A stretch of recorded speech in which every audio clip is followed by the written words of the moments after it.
I'm 86 years old and I don't forget a thing.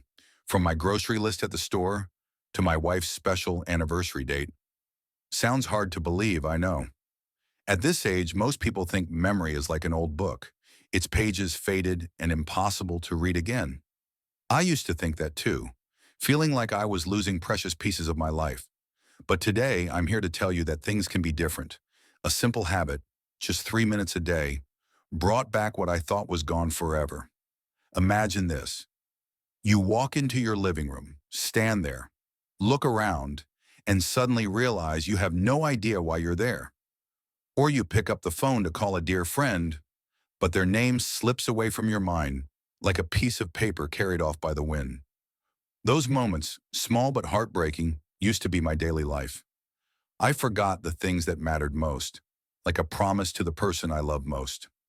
One evening, my wife, Ellen, brought up our 50th wedding anniversary. She smiled, reminiscing about the dress she wore that day, her eyes sparkling like they did in her 20s. But me? I just sat there, my mind blank, unable to recall a single detail of that day. I saw a flicker of sadness in her eyes, though she didn't say a word. That moment cut like a knife, making me wonder, am I letting the most precious parts of my life slip away? I used to think that was the price of aging, memory fading like the light of a candle about to go out. But then, something miraculous happened. A simple habit, no pills, no fancy gadgets, just 3 minutes a day, changed everything. It was like finding that old book, dusting it off, and discovering the words were still there, clear and vibrant. I didn't just regain my memory, I regained myself, the moments with my family, the laughter with my grandkids, and the confidence that I'm still me. Today, I want to share that story with you. Not to brag, but because I know you might be going through the same thing. Maybe you forget where you parked your car, or you hesitate when trying to recall an old friend's name. I'm here to tell you you're not alone, and this isn't the end. There's a way to rekindle the spark in your mind, and the most incredible part will be revealed if you stick with me until the end of this video. It's not just a trick. It's a door back to what you thought was lost. Before we dive in, I'd love to learn a little about you. How old are you, and where are you watching this from? Drop it in the comments below. I read every single one, and it warms my heart to know we're on this journey together. Now let's explore why your memory is worth fighting for and how you can take it back. Memory decline doesn't hit like a storm. It creeps in quietly, like an uninvited guest who lingers. At first, it's just small things. I'd stand in front of the fridge, door wide open, but couldn't remember what I was looking for. Once, I walked to the post office only to stand there dazed because I forgot what I meant to mail. Those moments made me chuckle, telling myself, just old age. But deep down, a quiet unease was growing. Those lapses started to pile up. I forgot the name of a new neighbor, even though I'd met them a dozen times. I'd repeat the same story at family dinners until my granddaughter, Lily, gently said, "Grandpa, you told us that one last week." I laughed it off, but inside it felt like a piece of me was slipping away. The worst was when I forgot a promise to Ellen. She reminded me of an afternoon picnic we'd planned, but I had no memory of it. I saw her eyes, not accusing, but filled with disappointment. It wasn't just forgetting a plan, it was the feeling that I was hurting the person I love most, all because my mind wasn't reliable anymore. Those moments weren't just inconveniences. They carried shame, self-doubt, and a fear that I was becoming a stranger to myself. Have you ever felt that way? Hesitant to start a story because you're afraid you'll lose your place halfway through? Or wondering if you're becoming a burden because of your spotty memory? It's something no one prepares us for as we age. That memory isn't just about remembering or forgetting. It's part of who we are. One of the biggest mistakes I, and probably many of us have made, is accepting that forgetting is normal. Have you ever heard someone say, "I'm old. My mind's not what it used to be"? Or maybe you've told yourself, "Forgetting a little is no big deal." Those words, though they seem harmless, are dangerous. They become beliefs. And when you believe there's nothing you can do, you stop trying. You surrender before the fight even begins.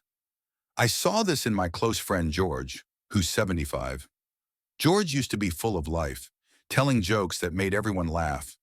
But after retiring, he started to fade.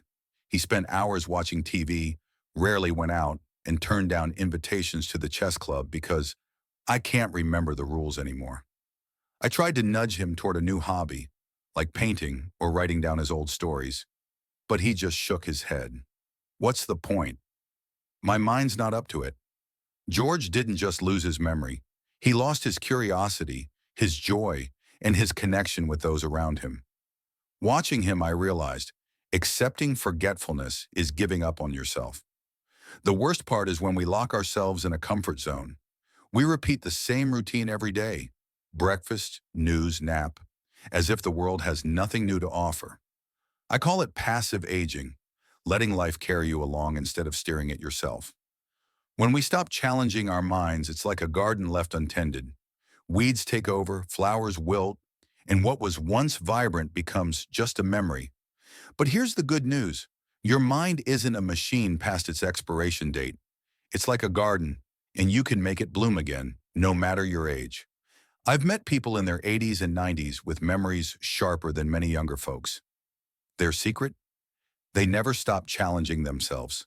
They read books, learn to use smartphones, or join gatherings to share stories. My friend Martha, 82, started playing the piano at 80. She laughs, "I'm not great, but I can remember the notes." Her curiosity and willingness to learn prove we're not defined by our age. Active aging isn't about running marathons or climbing mountains. It's about small daily choices, reading a new article, chatting with a neighbor, or trying a dish you've never cooked. Those things keep your mind alive, like watering your mental garden. And today I'm going to share a simple way to start, a 3-minute habit that helped me and could help you reclaim what you thought was lost. Are you ready to discover it? It all started on an ordinary afternoon when my grandson, Ethan, came to visit. Ethan's studying neuroscience in college, and he has a way of seeing the world that always surprises me. That day I was distracted, holding a coffee mug and unsure if I just brewed it. Ethan looked at me, smiled, and said, "Grandpa, does your mind ever feel like a TV with bad reception?" I laughed, but he went on, "There's a way to fix it, Grandpa. Just 3 minutes a day. It's called mindful breathing, like exercise for your brain." I'm not one for things that sound like meditation or spirituality. I grew up in a time when problems were solved with hard work, not sitting still and breathing. But Ethan's earnest look convinced me to give it a try. He led me to my favorite armchair in the living room, where I usually read the paper. He said, "Grandpa, just sit up straight, close your eyes, and focus on your breathing. No big deal. Just feel the air going in and out and let your mind rest." I followed along, though in my head I thought, this is probably just some kid's nonsense. This habit is so simple, I almost didn't believe it could work. Every morning before turning on the TV or checking my phone, I sit down, sometimes in my chair, sometimes on the edge of my bed. I breathe deeply, feeling the cool air pass through my nose, then slowly exhale through my mouth. I count each breath, about 12 to 15, which takes exactly 3 minutes. If my mind wanders to my to-do list or last night's dinner, I gently bring it back to my breath. Ethan suggested, "Grandpa, picture a place that makes you feel calm, like that lake where you used to fish." So I do, imagining the shimmering water, the sound of birds, and a peaceful feeling wrapping around me. No equipment needed, no special quiet room, no experience required, just you, your breath, and a 3-minute commitment. Sounds almost too simple, right? But that simplicity is what makes it powerful. I didn't know why it worked, but I started feeling a change, and that kept me going. The first week, I did it just to humor Ethan. I wasn't expecting miracles. Some days I got distracted, thinking about fixing the plumbing or the electric bill. Other days I wanted to skip it because it's just 3 minutes, what's the big deal? But then something shifted, subtle as a gentle breeze. I started noticing little details, the smell of morning coffee, the way sunlight streamed through the window. One morning I went to the store and remembered exactly that Ellen wanted orange marmalade, not strawberry, something I'd have written down before. To me, that was a small victory, but it brought a confidence I hadn't felt in years. After 2 weeks, I began recalling names of people I met at the community center. I stopped hesitating when telling stories, afraid I'd lose my train of thought. I felt more present, like my mind had been dusted off, revealing clear, vivid words. The best part was the feeling that I was reclaiming myself, not just my memory, but the joy of living in each moment. And if an 86-year-old like me can do it, so can you. Curious about why these 3 minutes are so powerful? Keep listening, because the best part is coming. This isn't magic, it's how your brain is built to work. Your brain, even at 86 or beyond, never stops changing. Scientists call it neuroplasticity, the ability to form new connections between neurons, like rebuilding paths in a dense forest. People used to think only kids had this ability, but modern research shows that no matter your age, your brain can learn, adapt, and recover if you nurture it right. Think of your mind as an old library. The books are still there, but some shelves are dusty, hard to reach. When you stimulate your brain by learning a new skill, talking with friends, or doing this 3-minute habit, it's like dusting off those shelves, rearranging the books, and opening new pathways. I'm no scientist, but I've seen this in my own life, and science backs it up. Why does breathing matter so much? When you breathe deeply and slowly, you send more oxygen to your blood, and that oxygen-rich blood feeds your brain. Picture the neurons in your brain like flowers in a garden. They need water and light to thrive. When you breathe shallowly and quickly, like when you're stressed or rushed, your brain doesn't get enough nourishment. But when you breathe mindfully, you activate key brain areas, like the hippocampus, which restores recent memories, and the prefrontal cortex, which helps you focus and make decisions. Plus, mindful breathing reduces stress hormones that cloud your mind. When I started this habit, I didn't just remember better, I felt calmer. I used to lie awake, my head buzzing with scattered thoughts. Now, after 3 minutes of breathing, I go to bed with a clearer mind. Studies from places like Stanford confirm this. Just 6 to 8 weeks of mindful breathing can improve memory, focus, and even make parts of your brain look younger on scans. You might be thinking, just 3 minutes? How's that enough? But think of it like light exercise for your body. You don't need to run a marathon to stay healthy. A 15-minute walk each day makes a difference. It's the same with your mind. 3 minutes of mindful breathing, done consistently every day, is like watering your mental garden. It wakes up sleeping parts of your brain, helping you be more present in each moment. And when you're present, you remember better. From the name of someone you met yesterday to why you walked into the kitchen. The best part? You don't need anything but yourself. No apps, no gym, no money. Just 3 minutes, a quiet corner, and a willingness to try. If I, someone who thought my memory was gone for good, can do it, so can you. Want to know how to make this habit part of your life? The next part will show you step by step, and I promise, it's easier than you think. You don't need to be an expert, a meditation room, or expensive equipment. If you can breathe, you have everything you need to start this 3-minute habit. Think of it as a small gift you give your mind each day. A moment to refresh your thoughts, like wiping a window clean to let the light pour in. So what do you need to do to bring this habit into your life? First, pick the right time. I find mornings are ideal right after you wake up, before the day sweeps you away, before checking emails, turning on the radio, or worrying about breakfast. At that moment, your mind is like a blank sheet of paper, ready to embrace clarity. If mornings are too hectic, try it before bed. Mindful breathing at night not only helps your mind reorganize, but also brings deeper sleep. I used to struggle with sleepless nights, but now I drift off with a lighter mind. Next, choose a quiet spot where you feel comfortable and undisturbed. It doesn't need to be fancy. It could be your armchair in the corner of the living room, a bench on the porch, or even the edge of your bed.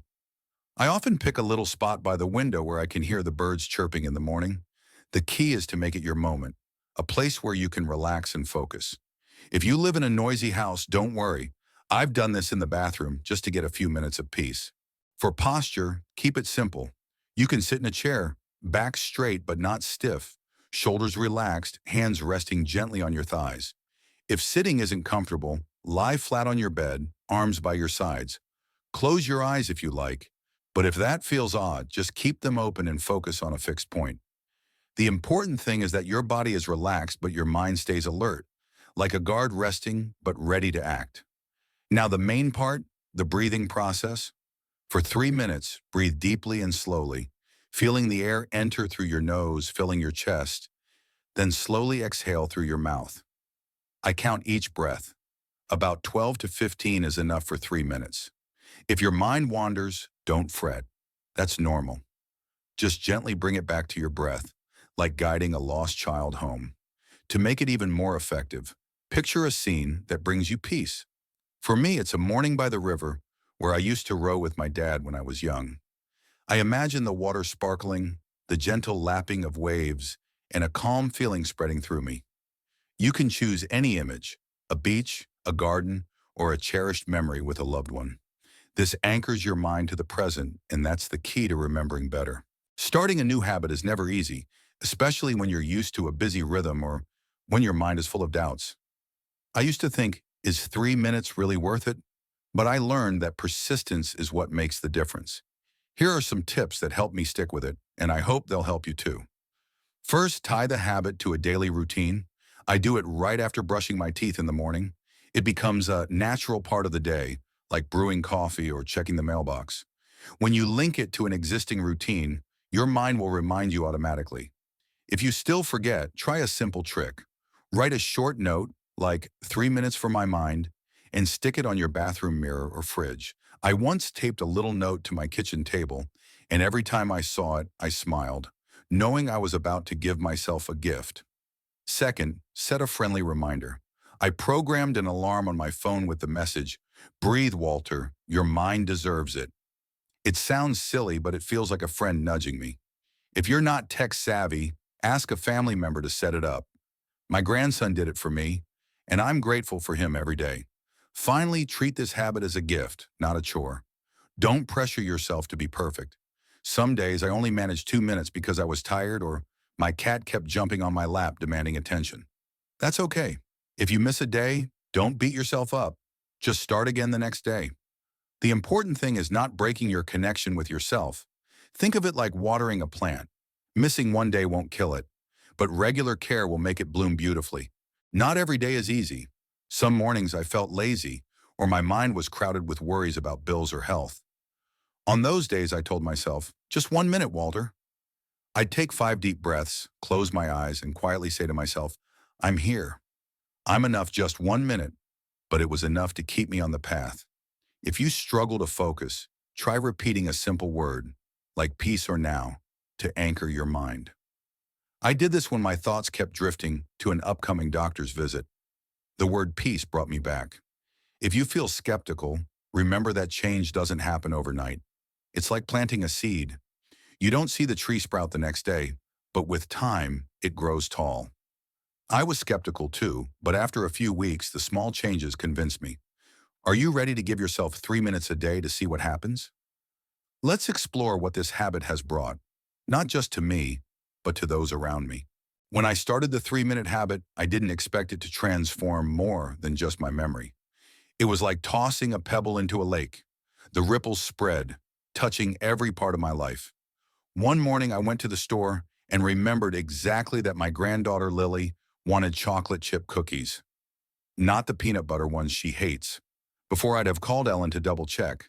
But this time, I walked into the store confidently and came home with exactly what Lily wanted. Her smile when she opened the cookie box was worth more than anything. It wasn't just about remembering an item, it was knowing I was still the reliable grandpa she loves. I also noticed I stopped hesitating in conversations. I used to stay quiet at family gatherings, afraid I'd forget mid-sentence or repeat an old story. Now I share memories from my youth, like my first camping trip with Ellen, without needing worried glances from others. Once I told Lily about the time Ellen and I danced in the rain, and she laughed, saying, "Grandpa, you remember it so vividly." That moment felt like reliving those days, not just in memory but in my heart. The biggest surprise was sleeping better. I used to toss and turn, my mind buzzing with scattered thoughts, from car repairs to health worries. But after practicing this breathing habit, I go to bed with a calmer mind, as if the ripples in my head have settled. I wake up refreshed, ready to embrace the day instead of dragging through it. After seeing these changes in myself, I couldn't keep this secret to myself. I started sharing the habit with friends at the community center, during morning walks, and even with the friendly delivery guy from the grocery store. Some laughed, thinking I was talking about some weird meditation thing, but a few tried it, and their stories convinced me this habit is truly powerful. Meet Mary, 78, a friend from my book club. Mary used to love reading, but lately she avoided it, afraid she'd forget the novel's plots.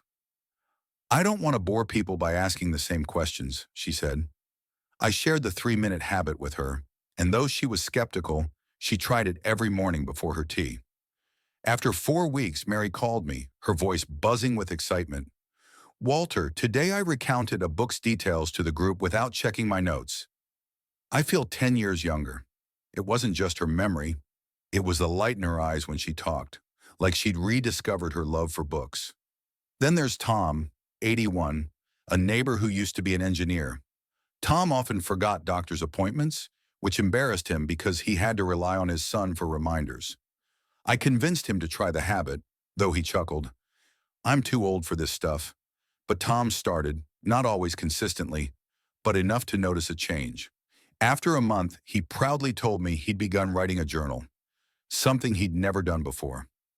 I remember little details like the day I fixed my first car, he said, his eyes shining. Tom didn't just recall better, he rediscovered pride in his accomplishments. Not everyone sees results right away. Some friends tried it for a few days and quit, saying they didn't feel different. But I realized persistence is the key. People like Mary and Tom, even if imperfect, made this habit part of their lives and reaped the blooms from their mental gardens. Those who gave up early were like letting a plant wither, not because the seed was bad, but because they stopped watering it. This 3-minute habit didn't just change me or people like Mary and Tom. It rippled out to those around us. As my memory improved, I connected more deeply with my family. I stopped boring Lily with repeated stories. Instead, I shared tales of my youthful hunting trips, and she listened intently, like I was a master storyteller. Ellen noticed the change too. She said, Walter, you're like the man I met 60 years ago, full of life. Those words were worth more than any pill. I saw this at the community center too. As Mary grew more confident, she organized a book discussion, bringing people closer together. Tom started sharing his journal with his grandkids, who began asking him about old stories. When an older person becomes more present, more alert, the whole family and community feels the joy. Conversations grow livelier, card games aren't interrupted by, "What's the rule again?" And visits from grandkids become more meaningful, with no disappointed looks over repeated tales. This habit isn't just about remembering names or dates. It's about reclaiming your place in the world as a grandparent, a friend, a storyteller. It's about making the people you love smile because they know you're still there, fully present. Want to be the one bringing that joy? Just 3 minutes a day can make it happen. My journey began with painful moments, forgetting cherished memories, feeling like I was losing myself. But today, at 86, I stand here to tell you that your memory isn't a candle that's gone out.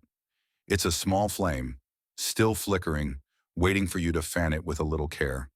This 3-minute habit isn't a magic pill. It's a key to unlock doors you thought were sealed shut. It helped me rediscover moments with Ellen, laughter with Lily, and the confidence that I'm still myself. You don't need to be young. You don't need fancy tools or complex knowledge. All you need is 3 minutes a day, a quiet corner, and the belief that you deserve a sharp mind. Your mind is a garden, and no matter how many winters have passed, it can still bloom if you're willing to water it. Now I want to invite you to a small challenge. Practice this 3-minute habit for 7 days straight. Just 7 days, shorter than a week by the seaside. Breathe deeply, focus on the moment, and picture a place that brings you peace. Do it in your favorite chair, by a window, or anywhere you feel at ease. After 7 days, notice the small changes. Maybe you recall an old friend's name or feel more alert when you wake up. Those changes, however small, are seeds for a brighter garden. Give yourself 3 minutes to gift your mind the clarity it deserves and see what happens. If my story touched you, hit the like button and share this video to spread hope to others searching for a way to reignite their mind's flame. And don't forget to subscribe and tap the bell.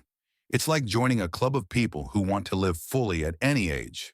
Each new video is a friend on this journey, bringing tips to make your later years vibrant. In the comments, I'd love to hear your thoughts. Does this 3-minute habit inspire you? Did something in my story remind you of a precious memory of your own? Share it. Your story could be a light for someone else. And one more thing, I'm always looking to make these videos better. What do you want me to share next? Another tip for keeping your mind sharp? Or a story about overcoming the challenges of aging? Drop your ideas below.